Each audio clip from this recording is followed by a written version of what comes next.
We begin the film deep under the ocean at the Kepler 822 station.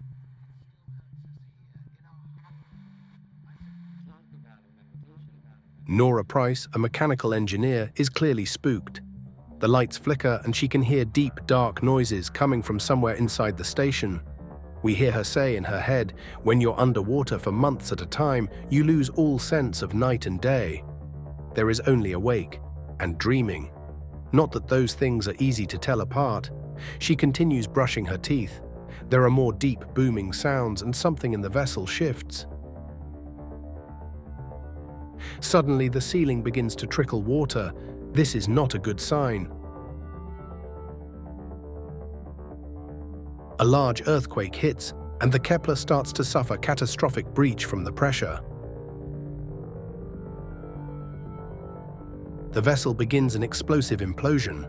Price tries to wake everyone up, but only she and another worker named Rodrigo are able to escape the area and close it off, preventing further damage to the Kepler. They witness colleagues racing towards the bulkhead doors, but Price is unable to save them. There are more explosions, sending Price and Rodrigo flying. They pull themselves up from the floor, and Price tries to reach help on the radio, but no one responds. They make their way through the collapsing station, trying to reach the escape pods. They know time is running out. Suddenly, they hear a cry for help. Price digs under the rubble, and they find Paul trapped in the debris. They soon free him. The three colleagues continue the search for the escape pod bay. They crawl through an access point and finally reach their goal. Captain Lucien sits alone in the bay. All the escape pods have already been deployed. As the captain of a vessel, he felt it his duty to stay behind and help any survivors. That is what captains do, he says. The surviving crew reaches a control base and find biologist Emily Havisham and engineer Liam Smith. They are trying to reach out via radio, but are unsuccessful in making contact with the surface. Captain Lucien has a plan for everyone to escape together. He recommends that they put on pressurized underwater suits and walk 1 mile across the ocean floor to the Roebuck Station 641. It's extremely risky, for there are many dangers on the ocean floor, but it's their only hope for survival. They nervously get into their pressure suits and enter into the compression chamber. It fills with water. They start to emerge from the station, but Rodrigo's helmet is faulty and cracks from the pressure. His suit explodes and he dies in a million pieces. Once inside the freight elevator, it takes them deeper and deeper to the ocean floor. The surviving crew then see a distress beacon from one of the escape pods below. Smith and Paul are sent outside to investigate. As the two men arrive at the location, they see that the pod has been ripped open and is covered with a weird substance.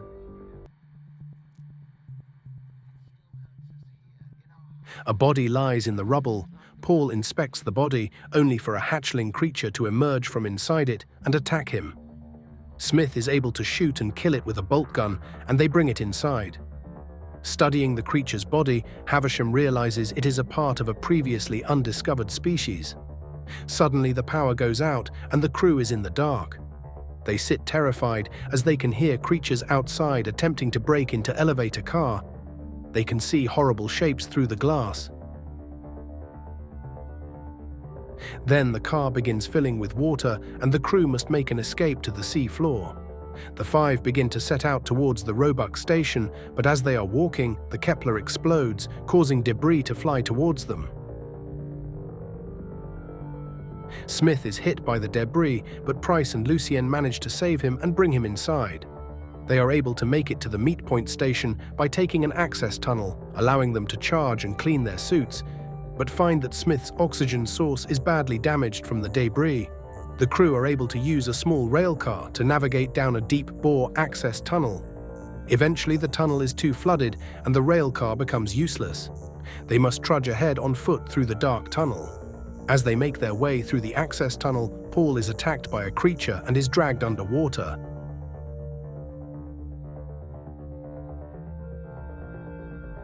He is eventually ripped out of his suit and killed.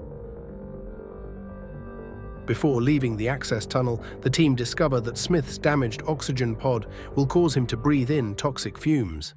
Unwilling to leave another crew member behind, Price, Lucien, and Havisham agree to help him walk, dragging him if they have to.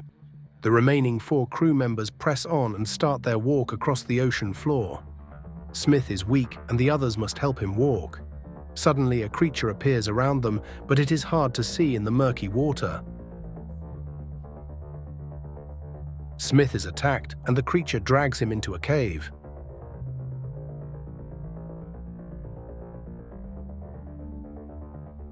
Lucien manages to pull Smith out, but then tries to go for Smith's bolt gun, allowing the creature an opportunity to drag Lucien up through the water. Price, being attached by a tow line, is dragged along with Lucien. Eventually they free themselves, and Lucien is dangling over the side of the platform. While Price tries to pull him up, a hideous creature attempts to devour her. Lucien attacks the creature and it takes off swimming at enormous speed. The two are pulled along behind, and the pressure from the speed will soon kill them both. Lucien releases Price seconds before his pressure suit explodes. Lucien, of course, is instantly killed. Price recovers from the explosion and continues her journey on the ocean floor. She makes it to the abandoned Shepherd drilling unit.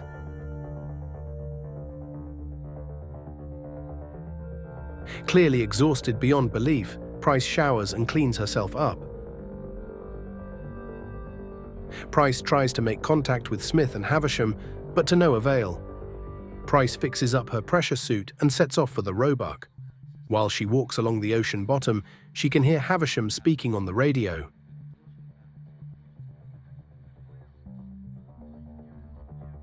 She finally finds her stumbling along, trying to carry Smith.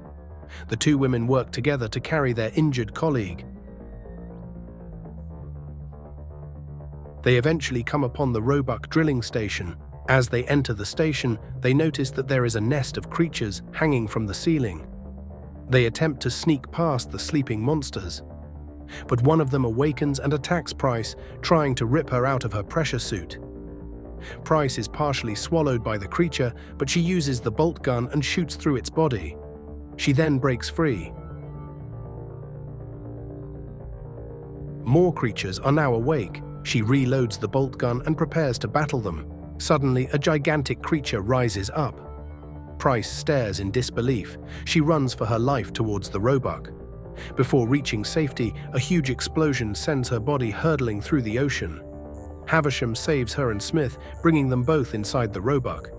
The three race towards the escape pod bay as the Roebuck is being destroyed. Outside the windows, they see the giant Leviathan tearing into the Roebuck.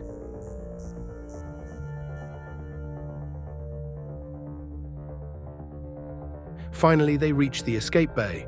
Unfortunately, Price discovers that only 2 of the pods work. Price and Havisham manage to get an ailing, but still alive Smith into one of the pods.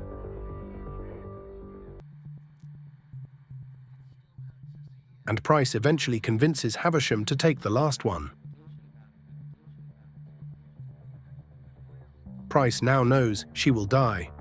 There is no escape. The creatures are everywhere outside.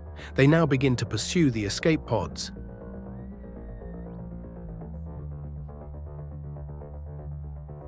She raises the energy levels of the core engines, so they will soon explode.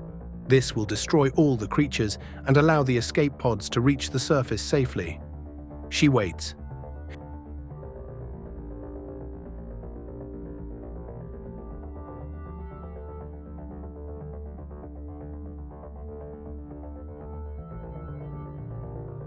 She did what was needed. The inevitable will soon take place. She is free. Thanks for watching. Subscribe for more cool recaps.